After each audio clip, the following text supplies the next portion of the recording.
Hello and welcome back. In this episode, we're looking at supporting hospitality employees.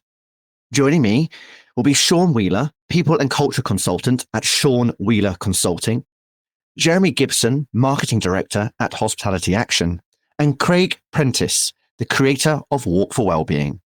We're going to be discussing engaging employees in the workplace, improving retention and well-being, how Hospitality Action supports team members and hospitality businesses, and the upcoming events from Hospitality Action.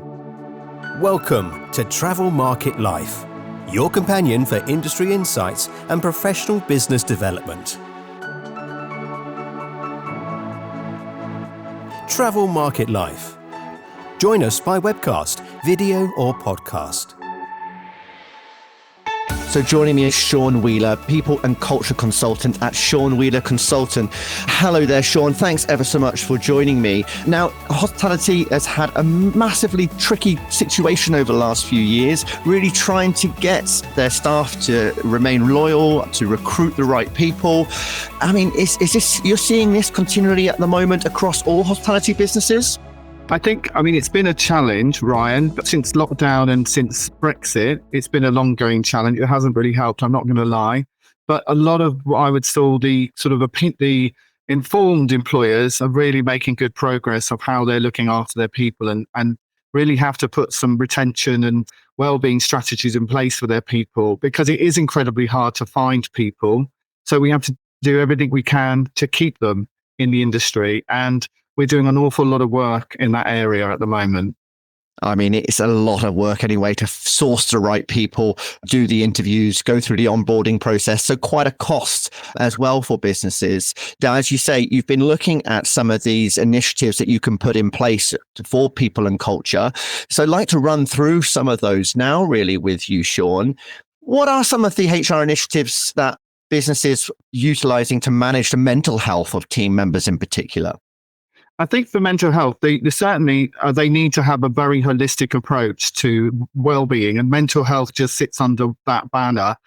And well-being could be a number of things, and mental health can be called by a number of things. It could be emotional, it could be issues like physical, it could be financial. We're not experts as HR professionals, but I think what's a really sensible idea to do is look at all the different aspects of what makes mental health in the workplace happen and put in strategies and actions that actually enable employees to get support where they need it.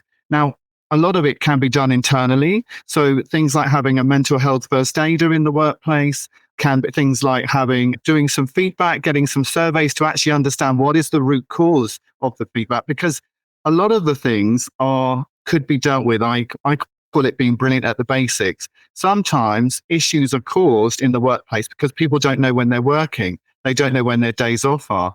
They don't know if they're going to get paid because they're on 0-hour contracts. So we have to look at how we support all of those things. So I'm very keen as an HR professional that industry looks at those things and puts in solid practices in place. And if they haven't got those tools in place, then look externally for employee assistance programs, because we're not trained experts, but we could signpost our employees. All employees need is to know that there is support there available to them when they need it. And also that if they can be helped in-house, fantastic. But if they can't, where can we send them to? Because, at the end of the day, their workplace is their biggest place. They spend most of their time in the workplace, and we have to do everything we can to keep them in the workplace. We'd rather have them in the workplace feeling supported than at home feeling, absence from work or sickness absence from work. And so there is a real business benefit to having some of these strategies in place to enable the employee. And it doesn't have to be all strategies. It could be very simple. Our business, let's be honest, hospitality is all about relationships, and people work for people. Our industry is all about looking out for people. So as an industry, we look after our guests and our customers. So we should do the same for our employees as well. I'm very simple-minded. Happy people equals happy guests equals happy owners. If we can get that strategy right, we've got a very solid business. No, I mean, retention's always been an issue within hospitality. What are some of the ways in which you can make a hospitality business a more enjoyable place to work? I think initially, as again, going back to my original point, being brilliant at the basics. So being aware of work-life balance. One of the key factors that come out of today and is that people want flexibility. They don't want to. They want to know when they're working. So being more flexible with working patterns, knowing when people are working is very important. Knowing when their days off are, knowing that they're going to get some development. Basic things like recognition for doing a good job is not earth-shattering stuff, but you'll be amazed how many employers don't do it. And so it is very important that we get those basic things right for the employees. And as I said earlier, people work for people. They might be attracted to the brand or the location, but why they stay there is how they're treated by their line manager and the people around them. And if we can do everything we can to understand what makes them tick as a person rather than just being a waiter or a bartender or a chef, if we get to know them and what's going on in their lives, we can be proactive and do things to support them as and when they're needed rather than be reactive. Now, finally, a question to do with your most memorable hospitality stay and experience you've ever had. I've been very blessed. I've worked in hotels over the last 25 years myself, and I've worked at different levels from, budget hotel, lifestyle to ultra luxury. And I suppose one of the examples I'd share with you is when I did my time when I worked for the Dorchester Collection, which is a beautiful UK brand, the Dorchester Hotel, and there's a sister hotel called Carrollwood Park in Ascot. And we opened it in 2013, and I worked there for 5 years, but I hadn't been back for 10. But just literally last year, I went back for the first time after I left, which is quite a long time ago. And do you know what was memorable? People remembered my name, remembered the things I liked in my room, which was really nice, and they used my name. Listen, I'm not looking for anything major, but actually the fact that they used my name, the fact that they welcomed me and I felt really welcomed, the fact that they remembered some of the little things like it sounds daft, but I really liked a particular type of biscuit. So that was in the room with a little welcome card. Now, that's not going to cost a lot of money, but actually the fact they took the time out to all those years ago to remember all that thing I sort of things I liked, and they still use my name, which wasn't it wasn't people I'd recognized. It was a lot of new people over that time. So I was very impressed with that. And I think that's what service is about. It's being recognized, using your name, feeling wanted, feeling welcomed, feeling connected. And that was my experience. Excellent. Sean, thank you ever so much for your time today and for supplying us with some really good insights of what we can do from a HR perspective to look after team members in hotels. You're welcome.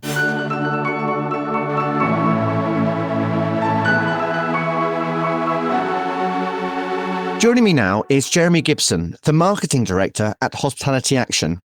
Hi, Jeremy. Thanks ever so much for joining us in this program today. So you do a lot of activity supporting businesses and team members within hospitality.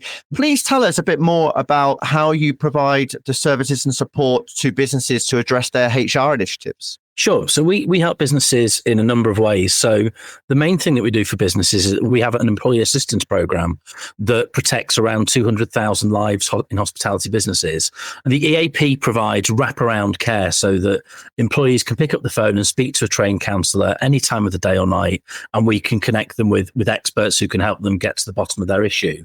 The other thing that we do for individuals, which obviously has a knock-on effect for employers, is that we provide financial assistance. So we provide around £1 million a year in grants to hospitality people who are suffering extreme poverty, or they're coming to terms with life-changing illness, or they're at risk of homelessness. Thank you. Now, you obviously see a lot of people come through Hospitality Action looking for that support. What are the common challenges and circumstances that cause issues in the workplace, leading to disenfranchised and unhappy team members? So I think the first thing to say is that lots more people in the UK are kind of suffering from poor mental health than have ever done so before. So at Hospitality Action, we recently ran a survey that was a temperature check of kind of where the industry was at. And about 3/4 of people who responded to that survey have suffered poor mental health in their lives, and about 50% in the last year. So it's really important to kind of know that while employers are doing a lot, that people out there are struggling.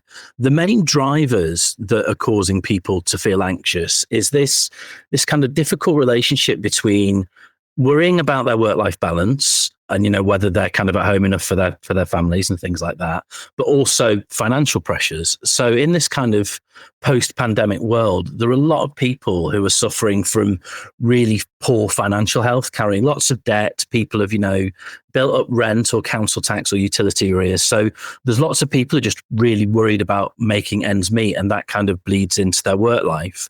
And I think the other thing is that people just generally feel pressure to perform and pressure to kind of do the best that they can for their business. Now, when it comes to business leaders addressing these challenges to team members, what sort of advice do you give at Hospitality Action? So in our survey, there was a really interesting polarization in the results this time around. And about 2/3 of respondents said that, their employer was doing good things to improve their mental health and that they had a reasonably good work-life balance, but 1/3 of people didn't. And I think that kind of, when we cross-tabulated the data, the people who felt left behind tended to be in the more junior roles, tended to be more operational, and tended to have less experience. So I think, in pre-pandemic levels, that's 1 million people who don't feel kind of connected or that their employers' messages are reaching them. So I think the really key thing for employers to address is how they reach that kind of lost third of people who aren't necessarily connecting with the wellbeing message. Do you see it's different in any sort of generations?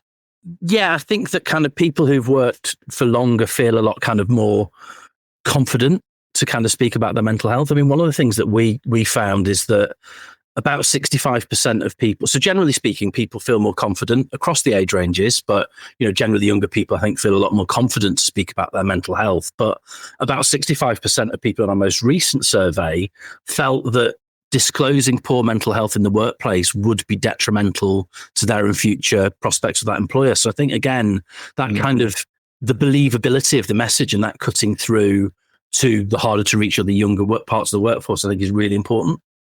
Now, I mean, we do know that these workplaces need to be transformed. That change needs to occur for that retention and recruitment to be effective for the business. What sort of resources and support do businesses really need? I think one of the key things here is the role of the manager. I think that employers, generally people will speak to friends and family first, but in the workplace, they'll speak to a colleague or a manager. So I think, and managers, we all know this in hospitality businesses, that the manager plays that vital kind of pivot point between company policy and actual practice. So I think making sure that managers are really well empowered with the policies to be able to support employees, whether that's flexibility in the rota, whether that's giving them time off, or whether that is initiating a mental health conversation. I think that, the manager here plays this really important role because they are often the face of the business to the employee. Yeah, no, I get that completely. And as you say, they're the touch point often most of the time. Now, Hospitality Action, you try to be as active as possible within the industry and really supporting both team members and businesses. Tell us about some of the events you got coming up. So we do lots of things. For us at Hospitality Action, we really want to kind of raise the profile of the issues that we work with. So we try and be kind of as present and out and about as much as we can.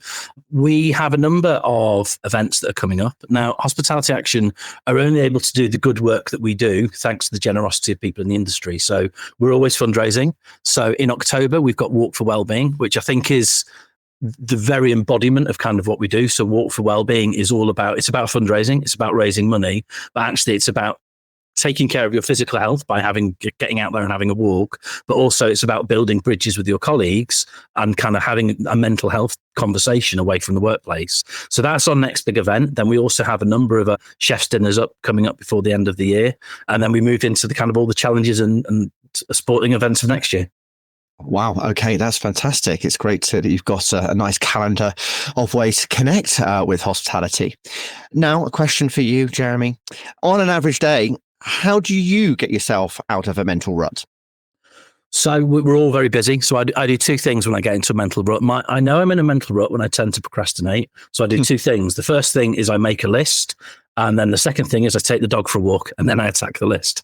Very good way of doing it. I definitely agree on both those counts. And it's amazing how much a four-legged friend can really help you clear the mind. 100%. Jeremy, thanks for joining me. Cheers.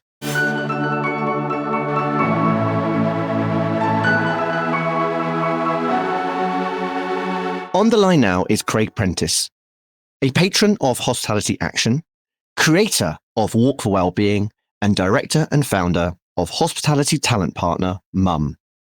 Craig, thanks ever so much for joining us on this conversation today.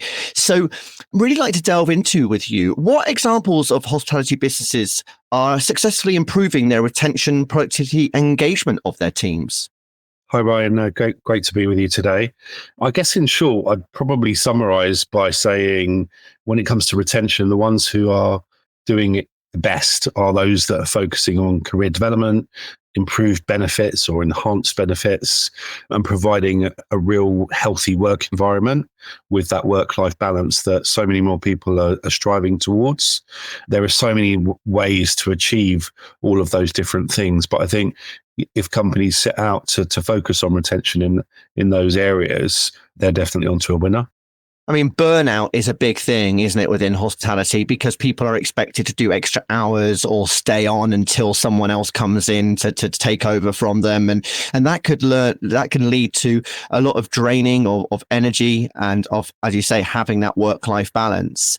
Have you felt that there's been a significant change in how businesses, particularly hospitality businesses, are looking at their rotas and how they're sort of putting people in on the timetables for when they need to be in and how long they need to be in and the hours that they're doing on a weekly basis?